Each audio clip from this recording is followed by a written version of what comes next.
నమస్కారం. నేను మీ విజయ. గుని రసోయిలందరికీ స్వాగతం, సుస్వాగతం. ఈరోజు నేను మీకు ఎంతో మంచి కొత్త రెసిపీ చెప్తానండి.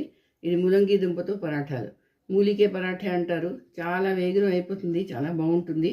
రండి, ఇది ఎలా చేస్తారో చెప్తాను. దీనికోసం నేను 2 మూలీలు తీసుకున్నాను, ములంగి దుంపలు తీసుకున్నాను. ఇప్పుడు దీనికి తొక్క తీసేయాలి. బాగా కడుక్కోవాలి. కడుక్కొని దీని తొక్కలు తీయాలి. ఎందుకంటే దీంట్లో మట్టి ఉంటుంది, ఆ మట్టి అంతా పోవాలి.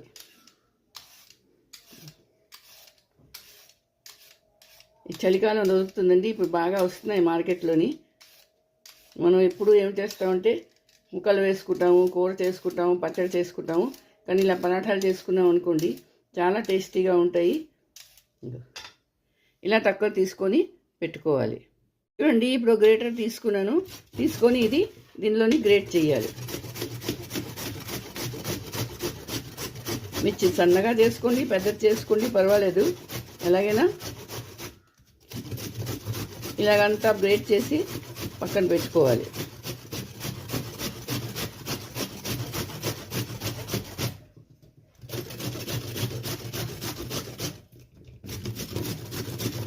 లేతగా ఉంటే చాలా బాగుంటుందండి, ముదరు అయితే బాగుండదు.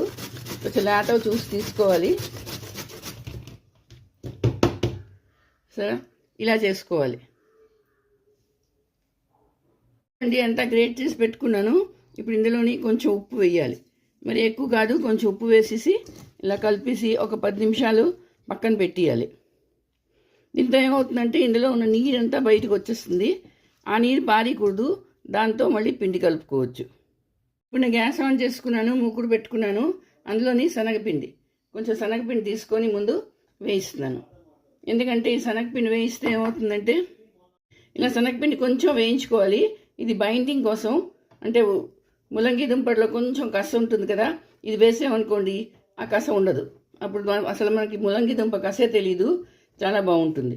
అందుకని కొంచెం ఒక 1/2 కప్పు తీసుకొని వేయించుకోవాలి. ఇక చూడండి, రోస్ట్ అయిపోయింది, వేగిపోయింది. ఇప్పుడు దీన్ని నేను ఒక కప్పులోకి తీసుకుంటాను. చూడండి, 10 నిమిషాలు అయిపోయింది. ఇప్పుడు చూడండి, ఇందులోంచి అంతా బాగా నీరు వచ్చేసింది. ఇప్పుడు తీసుకొని ఇది బాగా నీరు పిండేసి పక్కన పెట్టుకోవాలి. ఇగో ఇలా తీసేయాలి. నీరు ఉండకూడదు. ఉప్పు వేయగానే దీంట్లో నీరు వచ్చేస్తుంది బాగాను. ఆ నీరు మళ్ళీ పారేయకూడదు, ఎందుకంటే ఆ నీరుతోని పిండి కలుపుకోవాలి. కలుపుకుంటే ఇంకా టేస్టీగా ఉంటుంది. చూసారా ఎంత నీరు వచ్చిందో.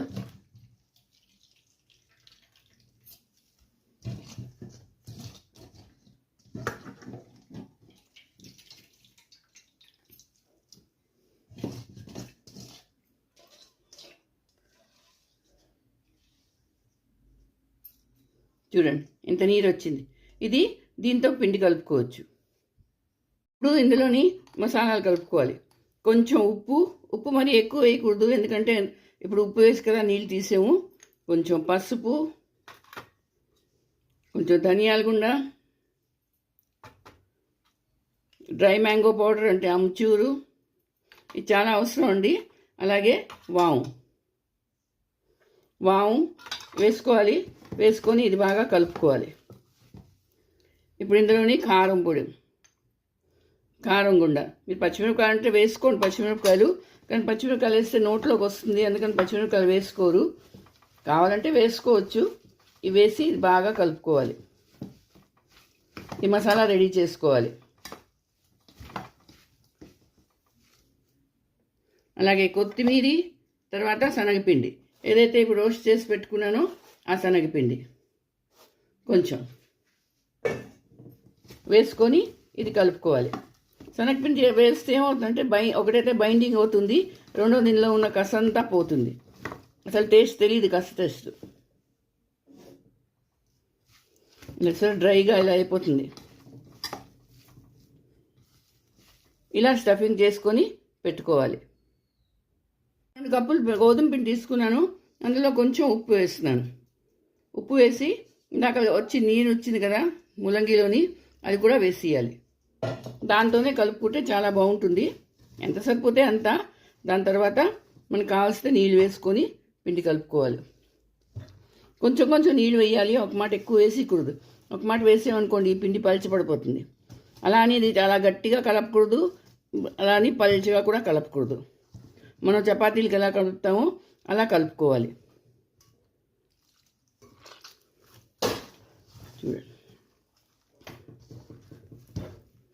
చూడండి ఇలా కలుపుకోవాలి పిండి. అంటే వేలు ఇలా వేయగానే లోపలికి వెళ్ళిపోవాలి. ఇంత మెత్తగా ఉండాలి. చూడండి గోధుమ పిండి తీసుకోవాలి. ఒకటి చేసి కూడా చేసుకోవచ్చు. చాలా మందికి రావు, ఇది పక్క నుంచి చిరిగిపోతాయి, లోపల నుంచి మసాలా బయటకు వచ్చేస్తుంది. అందుకని ఏం చేయాలంటే ఒకటే పిండికి 2 ఉండలు చేసుకోవాలి.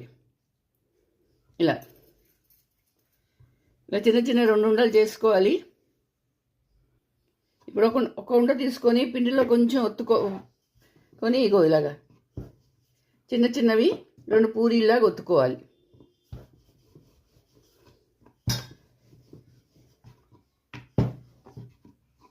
ఇంతవి 2 ఒత్తుకోవాలి.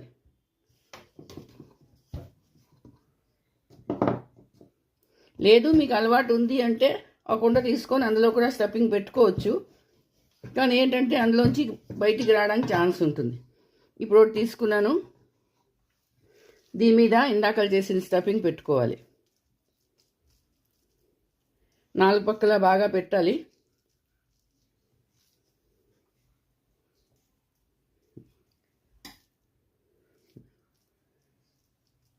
ఇలా పెట్టాక ఈ రెండోది దాని మీద పెట్టి కొసలు ఒత్తాలి. కొసలు గట్టిగా నొక్కాలి.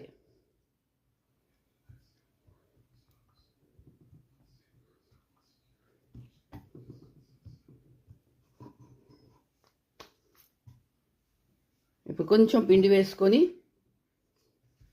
దీన్ని మళ్ళీ ఒత్తాలి.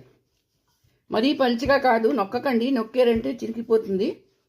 కొసలు లైట్గా కొసలు కొంచెం ఒత్తాలి.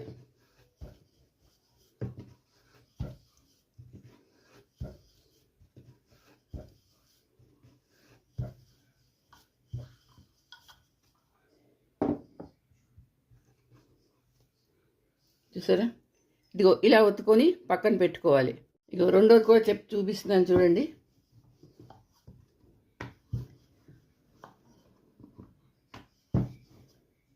ఇప్పుడు ఈ స్టఫింగ్ దీని మీద వేసుకోండి.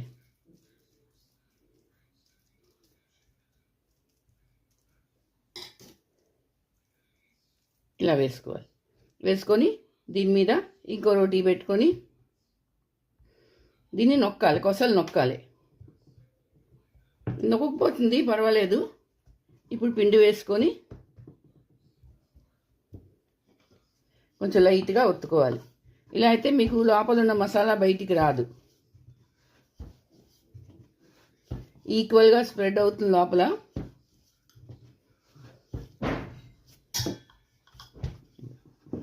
సరే ఇలా ఒత్తుకొని ఉంచుకోవాలి. స్టవ్ ఆన్ చేసుకున్నాను, పెన్నం పెట్టుకున్నాను. దాని మీద కొంచెం నెయ్యి కానీ నూనె కానీ రాసుకోవాలి. రాసుకొని గుడ్డ పెట్టి పెన్నం తుడవాలి. ఇప్పుడు ఈ పరాఠా దీని మీద వేసుకోవాలి.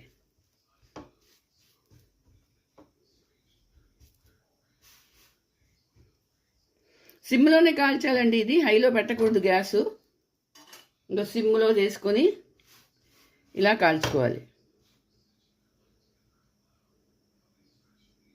ఇలా కాల్చుకోవాలి. ఇది పూర్తిగా కాలిన తర్వాతే దీని మీద నెయ్యి వేయాలి. నెయ్యి కానీ నూనె కానీ, లేదా హాఫ్ నెయ్యి హాఫ్ నూనె ఏదైనా వేసుకొని ఇగో ఇలా వేసి కాల్చుకోవాలి.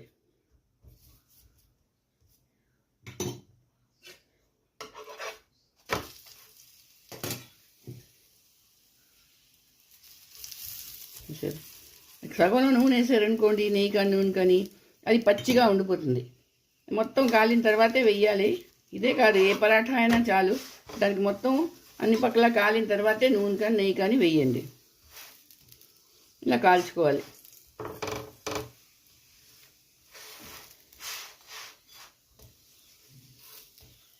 నాలుగు పక్కల కొంచెం నొక్కాలి, ఇది నొక్కుతూ కాల్చుకోవాలి.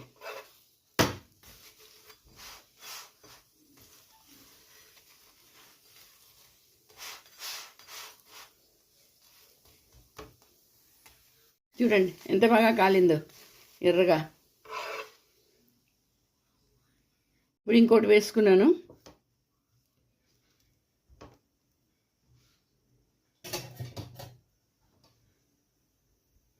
చూడండి, కొసలు ఇలా నొక్కుతూ కాల్చుకోవాలి.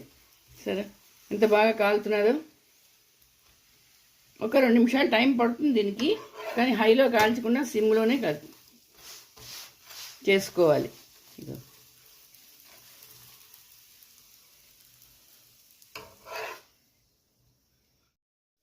సరే, ఇది కూడా ఎంత బాగా కాలిపోయిందో రెండోది కూడాను. ఆ కలర్ చూడండి ఎంత బాగుందో. ఇప్పుడు దీన్ని నేను ప్లేట్లోకి తీసుకుంటాను. చూడండి, మూలిగే పరాఠే రెడీ. చూసారా, కలర్ చూడండి ఎంత బాగా వచ్చిందో. అంతే బాగా తినడంలో కూడా బాగుంటుంది. నేను ఇప్పి చూపిస్తాను చూడండి. దీనికి ఇదిగో చూడండి, లోపల స్టఫింగ్ ఎంత బాగుందో. చూసారా, మెత్తగా ఉంటాయి, చాలా మెత్తగా ఉంటాయండి. ఇగో ఇలా చేసినా కూడా చాలా మెత్తగా ఉంటాయి. ఇది రెడీ అయిపోయి దీని మీద ఇలా బటర్ వేసుకొని తిన్నాం అనుకోండి, ఆహాహా ఏమి రుచి, చాలా బాగుంటాయండి. మరి మీరు చేసుకోండి, అందరికీ చేసి పెట్టండి. అలాగే నా వీడియో నచ్చితే తప్పకుండా లైక్ షేర్ చేయండి. ఇంకో వీడియోతో కలుస్తాను. అంతవరకు సెలవు.